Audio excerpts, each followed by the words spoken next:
Okay, here we go, on to the next section of the manual, which is going to be Chapter 5, the Transmission Assembly. For this step we're going to need Tray 2, Tray 3, and Bag 2.1. 2.1 is going to be found inside of Bag 2, so let's go ahead and open that up, pull that stuff out. And here we have 2.1. Looks like some shims, bolts, nuts, the usual stuff. Okay, for the first portion of the transmission assembly, we're going to need the main structure of the transmission, the 4 standoffs, and then 4 of the 2.5 by 8 millimeter bolts. I will get those Loctited and the standoffs installed, and then we will be back to review. Okay, so for those of you building a Goblin the first time, one of the things that you're going to notice, their machined parts have very tight tolerances. So upon putting these standoffs in, you might think to yourself, you know, this is a tight fit. This doesn't seem to want to fit in the hole. But if you just wheel it around a little bit, kind of set it in place, it will go down in the hole. If it's not going in all the way, when you run the screw up inside of there, with your Loctite on, of course, you can actually feel the standoff kind of square up in the hole and pull down into the hole and lock in place. Now for the next step here in the transmission assembly, we're going to be working with the main gear, the pinion gear, our main shaft, and our secondary shaft. You need to pay specific attention to the hole locations in the shafts. They are different. You want to pay very close attention to that. In the manual, it makes a difference on how things fit together. Same thing with the main shaft. One end has a hole very close to the end, the other end has the hole spaced over just a little ways. So pay close attention to that. The pictures are very detailed. It shows you exactly where it goes. So the main shaft is going to go through the main gear. If you look at the main gear, you'll see that the section that's protruding higher from the gear than the other side, that's going to go in the upwards position. Your main shaft is going to come down through the top of that. The hole that is furthest away from the end of the main shaft is going to key into the main gear. We have our long bolt with the shank on the end of it. It's going to slide through the main gear, through the main shaft, and on the opposite side we're going to be putting in a lock nut. So you don't need Loctite on this step. The lock nut is going to hold everything in place. You don't have to worry about that backing out. The main gear itself is actually keyed for the nut to sit down into, so you don't need a wrench on there either. Tighten that down until you can feel the nut bottom out. There's a brass or copper sleeve inside here. You don't want too much tension on that. You just want to snug it up. Make sure it's tight, but don't over tighten it so you crush that brass sleeve or copper sleeve, whatever's in there. Okay, so now with the pinion and the secondary shaft, it's going to be just like the main shaft. The longer section of the main shaft before you get to the hole is going to key to the inside of the pinion, just like it does on the main gear. On one side you have a flat spot where the head of the bolt is going to sit flat on. We'll get that to slide through.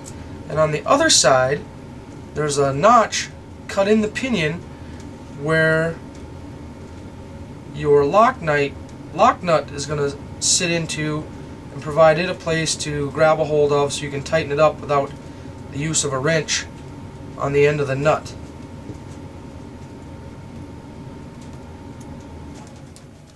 Again, no Loctite required here. The self-locking nut is going to do the job. And firm but not aggressive, tighten that down. And here you have the pinion attached to our secondary shaft and what that looks like. Okay, so now that we have the main gear attached to the main shaft and our pinion attached to the secondary shaft, we're going to install both of those in the main structure of our transmission assembly. We'll slide the pinion and the secondary shaft in, followed by the main gear and the main shaft. Check to make sure that spins freely, nice and free. Now we need to install an 8 by 14 by 0.2 millimeter shim on top of the pinion. After we do that, we're going to take our servo assembly and get things lined up in the correct orientation, and that is going to slide over the main shaft and down on top of the pinion. Now what we'll need to do is get our bolts in here, make sure that's lined and locked into place, and then we're going to add the bearing support assembly to the top of the servo support assembly. So one quick note here, once I tightened the 4 main screws onto the standoffs for the servo tray mount, when everything was compressed together with the 0.2 millimeter shim above the pinion, it actually bound up the gears just ever so slightly. It was loading this top bearing here. I took the shim out and checked it again, and everything is very, very, very smooth now. And if you look, I have virtually no up and down movement in this assembly still. So with the shim in there, it was binding on that bearing, causing the transmission to be very stiff. I pulled that shim back out, and everything just rotates really smoothly now. Now this may be different on your kit versus my kit. I believe even in Bert's build video, he left this shim out initially, and when he checked it there was a bunch of slop there, so he put the shim in. I believe it probably, that's a 0.2 millimeter shim, so the variance there is very, very, very small. So I can see that being different from kit to kit perhaps. Maybe that's why they include the shims. They include an extra shim here, it looks like. So just double check that, get the upper plate on, get everything bolted into place and snugged up, and see if everything still turns freely. If it doesn't turn freely, try it without that shim. Moving along, now for this next step here, we're going to be doing the bearing support assembly. You need to start out first with your bearing spacer. It's going to slide down on the main shaft. The manual calls for 1 10 by 16 by 0.1 millimeter shim. I trial fit this already and found it to be a little loose, so I'm adding a second one. With the shims in place, the bearing support assembly is going to slide on over the main shaft and down onto the upper tray here like so. You're going to be using the 3 by 10 millimeter socket head screws to bolt this together.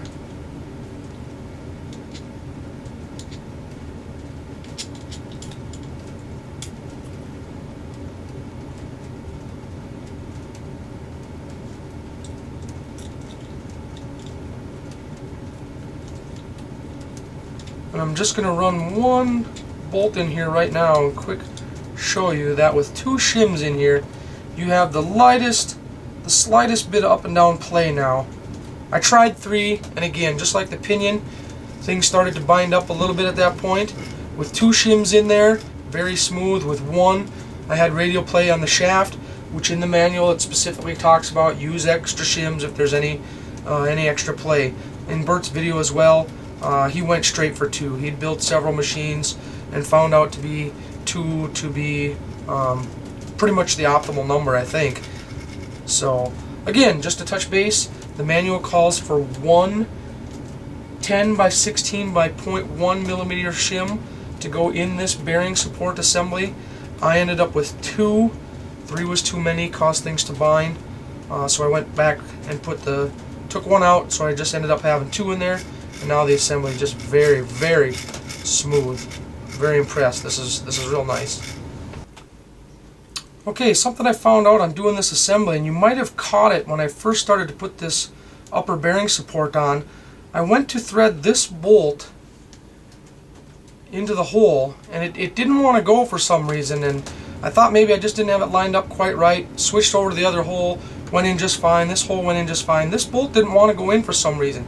Took the bearing cap back off, looked in the hole, and it appears that the hole may have been threaded from the back side of this plate and it stopped short of coming all the way through, so I actually didn't have threads all the way to the top here. What I had was just raw aluminum. So I took it back apart, ran a tap through it, cleaned it up, finished the threads all the way to the top, and it spun in there just, you know, as smooth as can be. Quality control issue, yeah. Huge issue, no. I know SAB has gotten a lot of slack on their quality control issue. I know they're working on things. Things have gotten a lot better. This, I myself, you know, would consider not a big deal at all. You know, like I said, I ran the tap through the side, but say somebody who doesn't have a tap, you know, they're going to try to get that bolt in there. They may cross-thread it, not knowing any better. You know, if SAB had, you know, much tighter quality control and that didn't slip by, you know, then the average user, you know, wouldn't run into issues. The average user, you know, comes across this and either that thing cross-threads and gets stuck, or they can't get it in there at all. You know, they don't have a tap or whatever. So yeah, minor issue from my point of view, maybe a major issue from somebody who doesn't have all the tools necessary to, you know, troubleshoot things of that nature. So just pay attention to those. If the bolt's not going in for whatever reason, there's probably a problem. So just stop, don't try to force things, check it. You know, I'm sure you got other buddies that fly with you or whatnot that may be able to help you out. This scenario, like I said, not huge, but could be troublesome for somebody, you know, maybe this is their first build, you know, wanted to do something really extravagant with a Goblin, decided that, you know, the 500 was the price point that they could afford. You know, that could cause some people to be upset. So, like I said, just check things out. If the bolt's not going in, stop, find out why. So now to finish off the transmission assembly, we're going to need some more parts from tray 3. We're going to have our pulleys. The 28 tooth pulley is not completely assembled. It's loose fit, so you're going to have to make sure, get some Loctite on these bolts, bolt this together tight. Just don't forget that step. Also from tray 3 is our 48 tooth pulley. We're also going to need bags 2.2, 2-2, depending on how you want to say it, and 2.3, which is our anti-rotation mount, I guess. Alright, so now we're going to install the last 2 gears onto our transmission assembly onto the secondary shaft. Remember I said these bolts here were just lightly threaded in. This assembly was essentially loose. I got Loctite on those, snugged that all up, so that's good to go. On our 48 tooth pulley, the manual references a small diameter facing up. I was a little confused about that at first. I thought maybe the bearing from one side to the other was larger or smaller, or the whole diameter here. But what they're talking about is the machined portion of this guy here steps down to a smaller diameter on this side of the gear than on this side of the gear. This side of the gear is machined the same thickness all the way through. I don't know if you can see that in the video or not, but on the other side it steps down to a smaller diameter. Also, the manual does not talk about shimming this assembly. However, I have read some guys wondering about this online, as there was some play up and down. So what I've done is taken the same size shim that we were supposed to use on our pinion, which I didn't need, and what I've done here is I'm sliding one shim on this shaft. The 48 tooth pulley with the one-way bearing is going to go on next, and in bag 10-1 you have more of this same size shim, and I'm adding 2 of these shims to the bottom side of the 48 tooth pulley. Now I've test fit this once already and everything lines up with 1 on the top, 2 on the bottom, leaves a slight amount of movement, not excessive. These are 0.2 millimeter shims, so obviously if I put another one in there it would be tight. So now our 28 tooth pulley is going to go on the bottom here, and this is actually threaded in one side and a through hole in the other. So I got Loctite on our bolt here ready to go. That's going to slide through the pulley, through the gear, out the other side, and thread into the gear itself. So now with that done, we have just the slightest amount of up and down play this way, which Bert is saying that's good. You actually want a little bit of movement in here. You don't want to shim this entirely so there's no movement at all. You want just a little bit of movement in here, and that's what I have here now. And like I said, what I have is one shim on top of the 48 tooth pulley, two on the bottom side.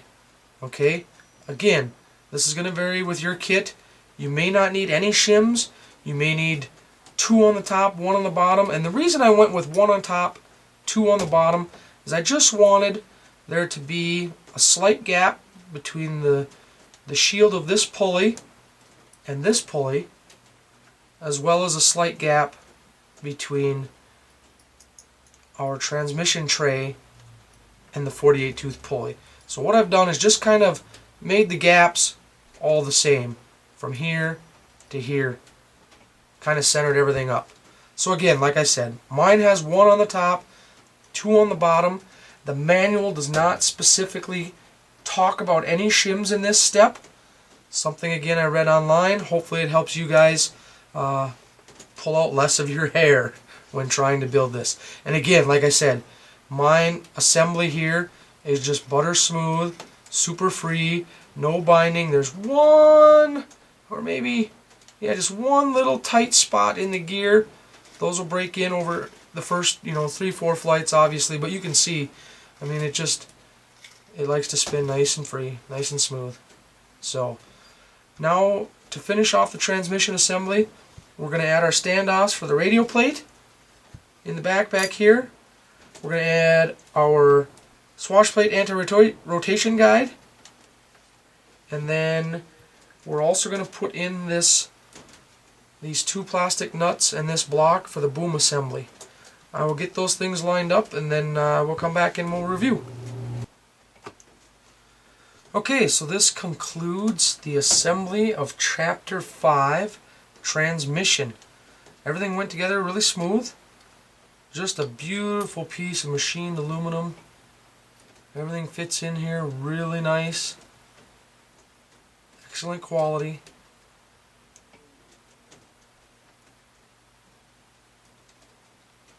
A couple of things to remember when assembling this guy. Just pay attention to the manual. Make sure if you run into any trouble spots, stop, look things over, and some of the shimming things. There may be a revision for the manual coming down the road. I'm not sure. I haven't heard anything yet. Not a big deal. Just take your time. If there's excessive amount of play, it's not right. Look at the shims. 10-1 is the bag you're looking for. Has extra shims in there, so you can shim the play out of this. Not all the play. There's still a little bit there.